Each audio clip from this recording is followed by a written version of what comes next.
Welcome, Pisces. Thank you so much for joining me for your August monthly forecast for the Sun or the Ascendant.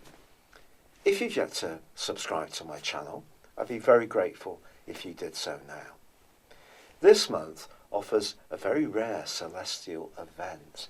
We have a black moon.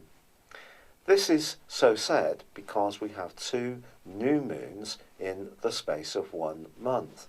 The first is on the 1st in the sign of Leo, and the second on the 30th in the sign of Virgo. Now, as this month kicks off, not only do we see this fabulous new moon in Leo, which is brilliant for you when it comes to your prospects to improve your everyday world, it also sees Mercury, the planet of communication, come to the end of its retrograde. I think that's something that we can all collectively agree is going to be a good thing. So by the 2nd, Mercury is heading forwards in the sign of Cancer. Now, Mercury is not naturally so happy in Cancer, but for you this is a very good location because it's about creativity, it's about self-expression, it's about having a bit of fun. And if there have been some cross wires around your social situation or program of late, I think these are going to really improve now.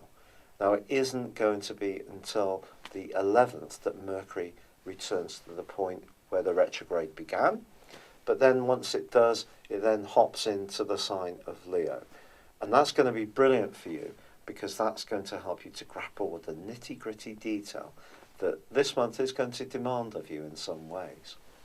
But that new moon on the 1st of July also sees the Sun alongside the Moon embrace the energies of Venus. Venus is very much about what we attract to us. It's known as the lesser benefic, with Jupiter the greater benefic, so they're both planets of fortune. And Venus being alongside the Sun suggests that somebody you encounter in a very ordinary situation in the first 3 weeks of this month could turn out to be a really surprising but very positive contact. Now, if you're single, do not be surprised if you do meet somebody in a random situation which is not the usual kind of romantic environment. So yes, it could be at the bus stop, it could be on the train platform, it could be in the supermarket queue, but love can call. And if you're happily settled, there could be some kind of connection with perhaps an aunt or an uncle or a pet, which brings a real sense of enrichment to your month. But the Sun in the new moon in the 6th house is also a great time to be thinking about your diet, your fitness, your health regime. And I do think you could have quite a lot of excess nervous energy this month on the back of that new moon. This is because Uranus, the planet of surprises, is going to be buzzing up the Sun and Venus and the Moon. And if you do try to be almost too virtuous this month and pack in too much, it could be counterproductive. So the more you can slow things down and really narrow your focus, decide on the things that are really crucially important and just do those, the better. Now, the other thing that's interesting about the start of this month is that Mars, planet of passion, is also in the sign of Leo through to the 17th. But that's in an obtuse angle with Pluto in the first week of this month, a quincunx. What this means is that your desire to make your world run a little more smoothly and organised in an organised way may run counter to some of the wider interactions, friendships and interests that you have. So you could find yourself at times having to make some trade-offs in terms of managing your time. But on the 4th through till the 11th, we just have an absolutely glorious collaboration. The Sun and Venus forge a beautiful trine with Jupiter. Now, Jupiter is the planet of fortune, and it has, until the start of this month, been tracking backwards in a retrograde for 3.5 months in your sector of career, in your sector of worldly interaction, in terms of your relationships with people of influence, or even potentially a senior member within your family. It's not as if anything has definitely gone wrong. It just may have been that things have slowed down more than you would like. Now, from the 12th, when Jupiter goes forwards, but triggered first by this gorgeous alliance between the Sun, Venus and Jupiter, something really good can happen for you. So if you're applying for a job, doing a presentation, starting your own business, meeting someone who could be a professional influencer on your future, if you do have that contact between the 4th and the 11th, you really could see something spectacularly good unfold for you. So that's great news. Now, Mercury not only comes out of shadow on the 11th, we also have Uranus going into a retrograde. Now, for you, it just means that if your nervous system has been a little on edge, perhaps for 5.5 months last year, perhaps since March the 7th this year, since Uranus moved into your 3rd solar house, or you have got any circulatory issues, or you've been doing an awful lot of exercise, I think it is important to understand that the 3rd house does impact on your circulation, on your nervous system, and on short journeys and the way you absorb information.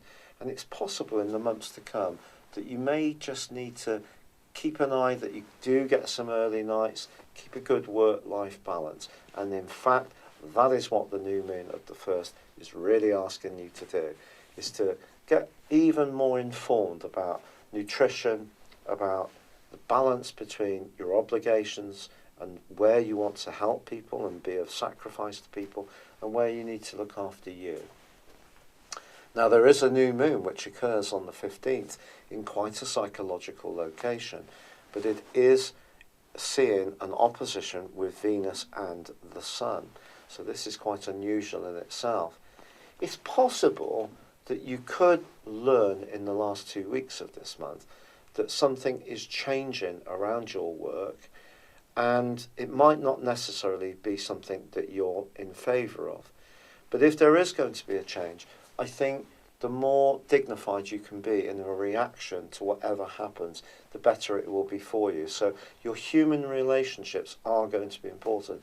Even if you do encounter some secret opposition and people themselves aren't always fair and just, if you can respond to that in a noble way, it will be spotted by someone who can actually build up a much greater respect for you, and that person can be influential for your future too. Then on the 18th, Mars makes its way into your opposite sign. But hey, this is sensational news, Pisces, because on the 21st, Venus joins him. And these two are going to be very closely together for the last 10 days, broadly, of this month. Well, that's a super combination for your interactions with others. And that's why that diplomacy, whatever happens on the back of that full moon, can actually turn your situation around. So even if one person or one group of people or one employer or a situation you encounter gives you a nudge and a bump in not a particularly great way, respond to it with decorum, because other people are going to come back to you and you're going to go from a potential challenge to a huge opportunity very quickly. If you are single and you meet someone in the last 10 days of August, it could turn out to be a seminal connection, because the Sun moves into this area on the 23rd, followed by Mercury on the 29th, and then we have that black moon on the 30th. All this energy is asking you to be more mindful of how you interact with others. Now, that can be in a romantic context. It could be in an existing relationship context. It may be that your listening skills can come under a little bit more relevance. Certainly, your receptiveness to other people is really going to be boosted. It's also going to be important to keep firm about your boundaries, however, but Mars will help you to do that. But this can be a time when some kind of very hugely positive realignment happens in your relationships. And because of all those influences linking back in a trine with Uranus, despite its retrograde, in the sign of Taurus, so I have an Earth trine. Don't be surprised if something very surprising happens. It could be a conversation, it could be a text message, it could be an email, it could be that someone's going to view you in a dashing, dynamic and highly attractive way. Your sex appeal is definitely going to skyrocket as this month draws to a close. So despite the fact that there may be times this month when it is more about practicalities, the last 10 days of this month is all about your human interaction, and that's where you can make a huge impact and perhaps also have a big stroke of fortune. Thank you so much for having joined me for your monthly forecast. As I said before, if you've yet to subscribe, I'd be very grateful if you did. Please also see the link beneath this video. You can get yourself a free birth chart, or if you'd like to check out my new personal horoscope store, get 30% off your combination of your character analysis and 12-month forecast. This is using a technique called directions, which advances your personal horoscope for 1 degree of your life for each year of your life. And it's a very accurate form of forecasting. This, along with a progressed moon and your normal transit, give you a very authoritative document about what's going on in terms of the upcoming 12 months. Please see beneath this video for that link, and there is a 30% offer for that. But for now, thank you so much for joining me. Good luck and goodbye.